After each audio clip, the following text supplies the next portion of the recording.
nurse that was down there trying to, help, she was like, you got 30 minutes to push this baby out. I was like, I'm leaving after that, because she was getting ready to get off shift.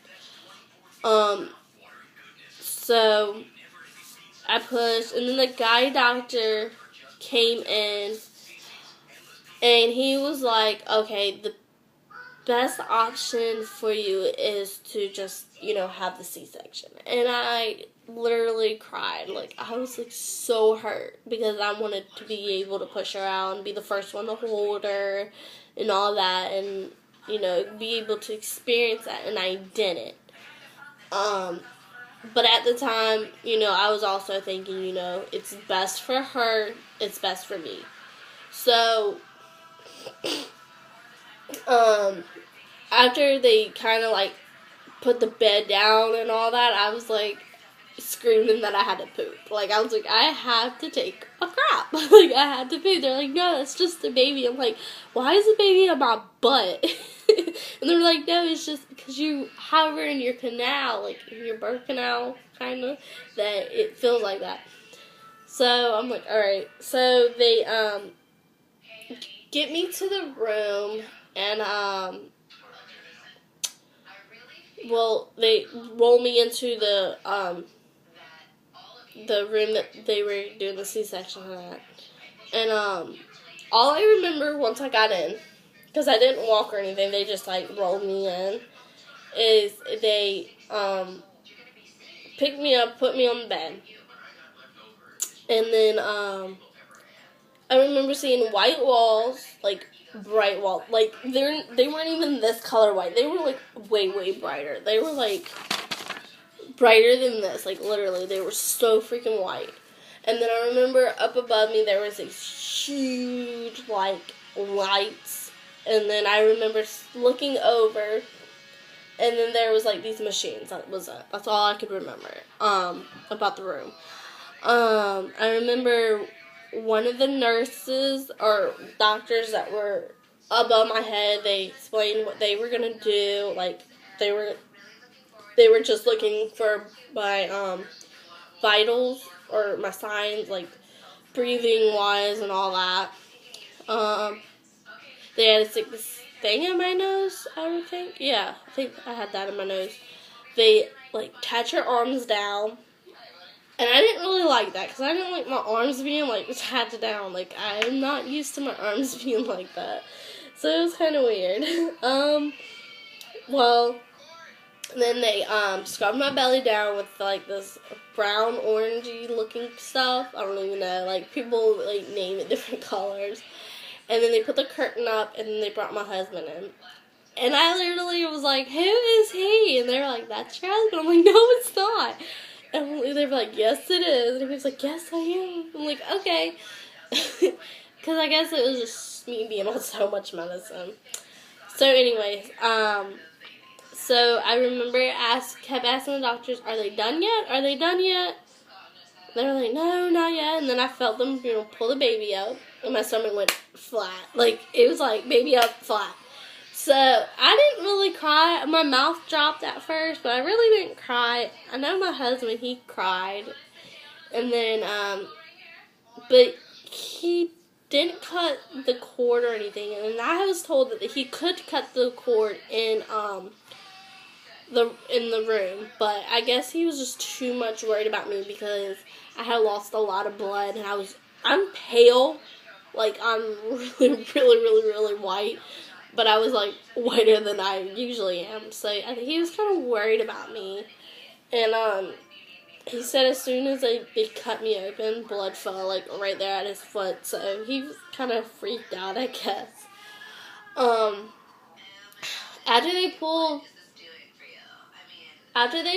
the baby out, they were, cleaning me up and, getting ready to stitch me and all that, and then put German glue over. And I kept asking the nurse, are they done? Are they done? I swear it was 10 minutes from the time I had asked her to ask her again.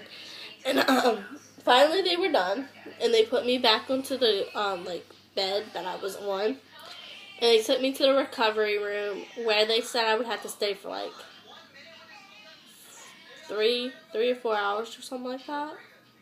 just to recover. But it wasn't that long. Like, literally, after we got there, they asked a few questions. They gave me more blankets because I was shaking so bad. Like, I had no control over my body. I was just sitting there shaking. Like, I was freezing. So they went and got me more blankets. Like, I literally had, like, 8 to 10 blankets on me. And they were, like, around my head. And it was crazy. I didn't hold her when I was in the recovery room. My husband had her, which they were sitting right next to me. And he fed her and all, and after that, they let me go back to the main room that I was in, that I was supposed to have her in. And then,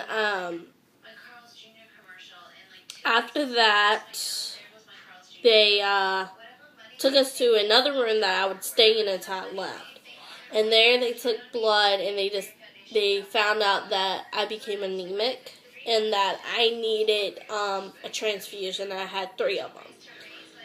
So for the first day or 2 after she was born, I didn't get to hold her just because I couldn't stay awake long enough. And I was supposed to breastfeed, but because I couldn't stay awake at all to hold her or anything, I just decided not to do it. I kind of regret it now, just because I wanted to experience breastfeeding and all that. But I just couldn't do it, and I didn't want to risk dropping her or something. And then, she was born on a Saturday morning at 7:12. I think it was that Monday. That Monday, I got to hold her for a few, but people were coming in and they wanted to hold her, so I wouldn't have enough time to hold her anyway, so I just, let everybody else hold her. And then, they got me out of bed. I want to say it was that Monday night, they finally let me out of bed after taking the epidural out. I still had the catheter in. I don't know if I said that I had to have a catheter in when I had the C-section. I had to have one of those. So when they put that in the second time, I didn't feel it. And they had to break my water, too. I forgot about that. They had to break my water. But anyways, so when they got me out of bed, I still had the catheter in. At my hospital, they don't take the catheter out until they know you can walk to the bathroom and sit. So once I was up, it hurt so bad when you get up the first time. I'm not gonna lie, it hurt like hell. Excuse my language, but it does. So after I walked to the bathroom, I sat down. They pulled the catheter out, and they, let me pee and all that, and they were like, they showed me the bottles that you use and all that, and then, they, let you do it yourself. And once I, started to wipe myself, I felt how swollen I was down there, and I started to break down. I had a meltdown. Because I thought it would never go away, it was going to stay there forever. And she was like, it's okay, it will go away. It might take a couple days, it might take, a week, but it will go away. So, after that, I got up and I went back to the bed. And my husband left. And, to get McDonald's. Because that's all I was talking about was McDonald's. So, he, got me McDonald's, and I stayed at the hospital by myself with the baby for a little bit, and then somebody showed up. And so they helped out with her. And I was walking funny, I was walking like a penguin because I was so swollen after the surgery and down there being swollen, so I was walking like a penguin. And that kind of hurt on my legs too, to walk like that. But luckily, the next day, it was down. The swollen in my area went away, which everybody at the doctors, they were surprised because they thought that it would be there for a while, but it did go away. Then I was able to take a shower. I did not like the room I had because the shower was so messed up. It would fill up but it wouldn't go down. So I didn't really like that. So I only took like one shower when I was able to. Excuse me. We went home on the 9th. I don't remember what day that was, but it was supposed to be my due date, so I remember that. Let's see, I had her Saturday was 6, so Monday, Tuesday, Wednesday. I think it was Wednesday. We were able to go home. The ride home, oh my gosh. Having a C-section and going down the bumpy roads does not help at all.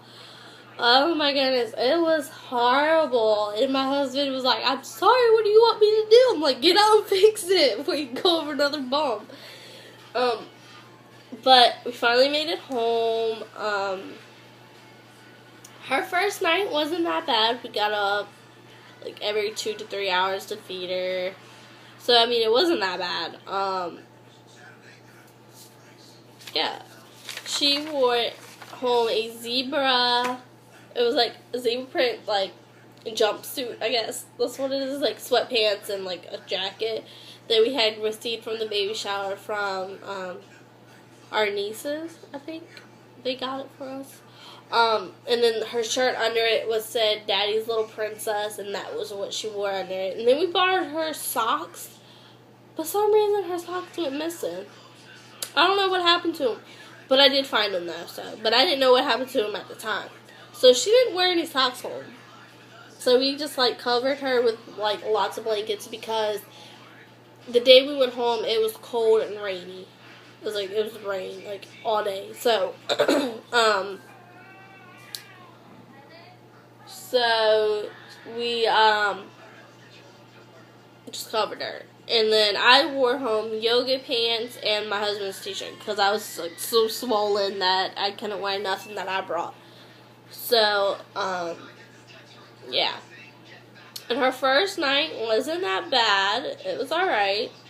I really didn't have that many problems with her, like, once I brought her home. Like, she was perfectly fine.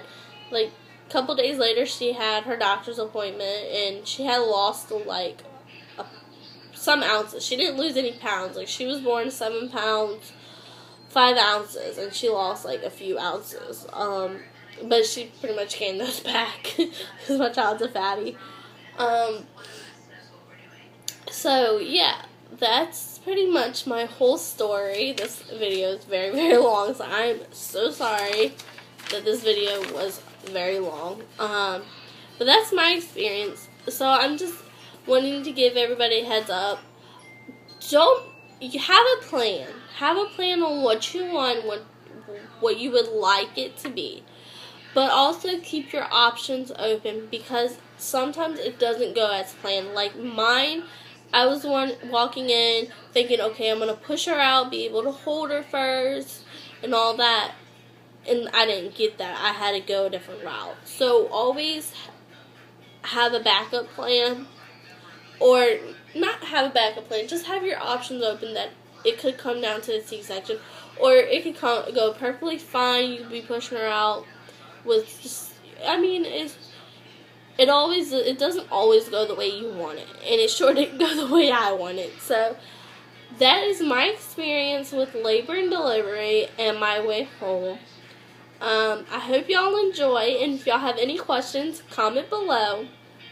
Also follow me on Instagram. That's where I'm doing my updates on her, about my family, and us trying to have baby number 2. So I hope you liked, and I'll talk to you later. Bye!